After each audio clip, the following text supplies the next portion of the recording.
High all, welcome to one's mathematics for electrical science and physical science 3 ആണ് നമ്മൾ ഇന്നിവിടെ discuss ചെയ്യുന്നത്. അതിലെ module 1 Fourier integrals and Fourier transforms എന്നായിരുന്നു.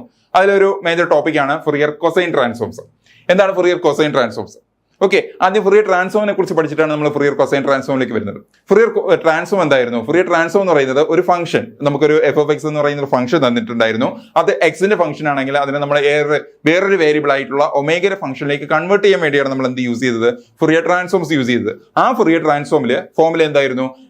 f of omega is equal to 1 by root of 2 pi integral minus infinity f of x e raised to minus I omega x dx എന്നായിരുന്നു Fourier transforms.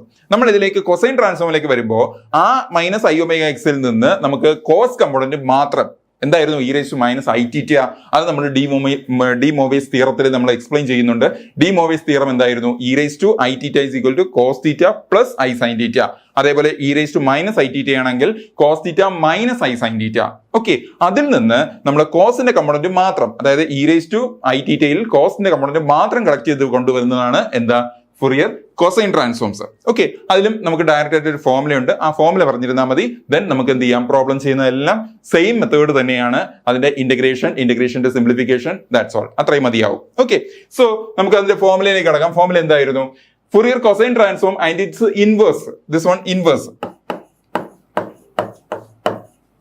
Fourier cosine transform and its inverse can be represented as fz of omega is equal to square root of 2 by pi 0 to infinity f of x cos omega x dx.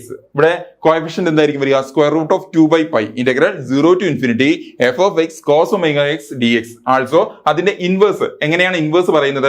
f of x given ആണെങ്കിൽ അതിന്റെ fc of omega കണ്ടുപിടിക്കാനാണ് Fourier cosine transform എന്ന് പറയുന്നത്. ഇത് നേരെ തിരിച്ച് എന്തായിരിക്കും? fc of omega given ആയിരിക്കും. അതിൽ നിന്ന് ഞാൻ എന്ത് കണ്ടുപിടിക്കുന്നു? f of x കണ്ടുപിടിക്കുന്നു. So f of x equal to root of 2 by pi 0 to infinity fc of omega cos omega x d omega. ഇവിടെ ഡി ഒമേഗയാണ്, ഇവിടെ എന്താണ്? ഡി എക്സ് ആണ്. ഓക്കെ, ഇന്റഗ്രേറ്റിംഗ് വേരിയബിൾ മാറുകയാണ്. ഓക്കെ, സോ ഇതാണ് നമ്മുടെ formula. നമുക്കൊരു പ്രോബ്ലത്തിലേക്ക് കിടക്കാം. എങ്ങനെയാണ് ചെയ്യേണ്ടതെന്ന് നോക്കാം. സോ ഇവിടെ ഒരു ക്വസ്റ്റ്യൻ പറയുന്നത് find Fourier transform of Fourier cosine transform of F of X equal to K if 0 less than X less than K. അതായത് എക്സിന്റെ വാല്യൂ ഏത് റേഞ്ചിലാണ്? 0 മുതൽ എ വരെയാണ്. എഫ് ഓഫ് എക്സിന്റെ ആ സമയത്തുള്ള ഫംഗ്ഷന്റെ വാല്യൂ എന്താണ്? കെ ആണ്. 0 for x greater than a. Okay, നമുക്ക് ഫോമുലയിലേക്ക് കിടക്കാം.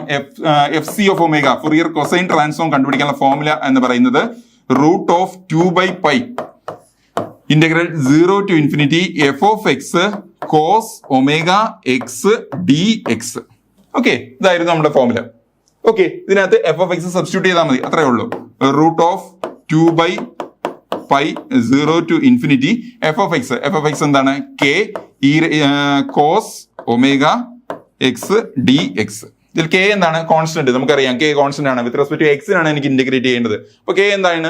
കോൺസ്റ്റന്റ് തന്നെയാണ്. നമുക്ക് എന്ത് എടുക്കാം? വെളിയിലെടുക്കാം. So k into root of 2 by pi integral 0 to infinity cos omega x d x. ഇതിൽ എക്സ് ലിമിറ്റ് ചേഞ്ച് ചെയ്യുന്ന ഏത് തൊട്ട് ഏതുവരെയാണെന്ന് പറയുന്നുണ്ട്? 0 to a വരെയാണ്. അപ്പൊ 0 to infinity മാറി എന്തായി മാറും? 0 to a cos omega x dx. Okay, then എന്ത് ചെയ്യുക? ഇതിനെ ഇന്റഗ്രേറ്റ് ചെയ്യുക. എന്താണ് കോസിന്റെ ഇന്റഗ്രൽ? കോസിന്റെ ഇന്റഗ്രൽ എന്ന് പറയുന്നത് k into root of 2 by pi cos omega എക്സിന്റെ integral sine omega x divided by a എന്നാണ്. Sine omega x divided by omega. Okay, sine omega x divided by omega. With respect to എക്സിനാണ് integrate ചെയ്യേണ്ടത്. അപ്പോൾ എക്സിന്റെ coefficient ഉണ്ട്, എന്ത് ചെയ്യുക? Divide ചെയ്യുക. ലിമിറ്റ് എന്താണ് വന്നിരിക്കുന്നത്? 0 to a. Okay, then K into root of 2 by pi എക്സിന് എന്ത് കൊടുക്കുന്നു? എ കൊടുക്കുന്നു. അതായത് സൈൻ എ ഒമേഗ അല്ലെങ്കിൽ omega A divided by omega minus upper limit എക്സിന് എ ആണ് കൊടുക്കേണ്ടത്. Sine omega A divided by omega minus lower limit എന്ത് കൊടുക്കുന്നു? 0 കൊടുക്കുന്നു. അപ്പൊ എന്ത് കിട്ടും? സൈൻ 0. സൈൻ 0 എന്താണ്? സൈൻ 0 0 ആണ്. Okay, so 0. ആൻസർ എന്ത് വരും? K into root of 2 by pi sine omega A divided by omega. Okay, ഇതാണ് ഫൊറിയർ കൊസൈൻ ട്രാൻസ്ഫോം. ഓക്കെ, അപ്പോൾ ഫൊറിയർ ട്രാൻസ്ഫോമിൽ നിന്ന് ഫൊറിയർ കൊസൈൻ ട്രാൻസ്ഫോമിലേക്ക് വരുമ്പോൾ എന്ത് സംഭവിച്ചു? ഫൊറിയർ ട്രാൻസ്ഫോമിൽ നമുക്ക് e raise to i theta component ഉണ്ടായിരുന്നു. അത് ഡി മോവേസ് തിയറം അനുസരിച്ച് cos theta plus i sine theta എന്നായിരുന്നു. അതിനകത്ത് നിന്ന് കോസ് കമ്പോണന്റ് മാത്രം കളക്ട് ചെയ്തിട്ട് സൈൻ കമ്പോണന്റ് ഞാൻ എലിമിനേറ്റ് ചെയ്തു. അപ്പോൾ അങ്ങനെ വരുന്നതാണ് എന്താ ഫുറിയർ കൊസൈൻ ട്രാൻസ്ഫോം. ഓക്കെ, അപ്പോൾ ഫുറിയർ കൊസൈൻ ട്രാൻസ്ഫോമിന്റെ ഫോമിലേക്ക് വരുന്ന മാറ്റം എന്ന് വെച്ചാൽ √2/π ലിമിറ്റ് എന്തായി മാറും, 0 to ∞ എന്നായി മാറും, f(x cos ωx dx). Okay, so ഇതായിരുന്നു ഫുറിയർ കൊസൈൻ ട്രാൻസ്ഫോം. നമുക്ക് ഈ ടോപ്പിക്സിന്റെ ഫർദർ ക്വസ്റ്റ്യൻസ് നമ്മുടെ ആപ്പിൽ അവൈലബിൾ ആണ്. നിങ്ങൾ തീർച്ചയായും കാണണം. താങ്ക്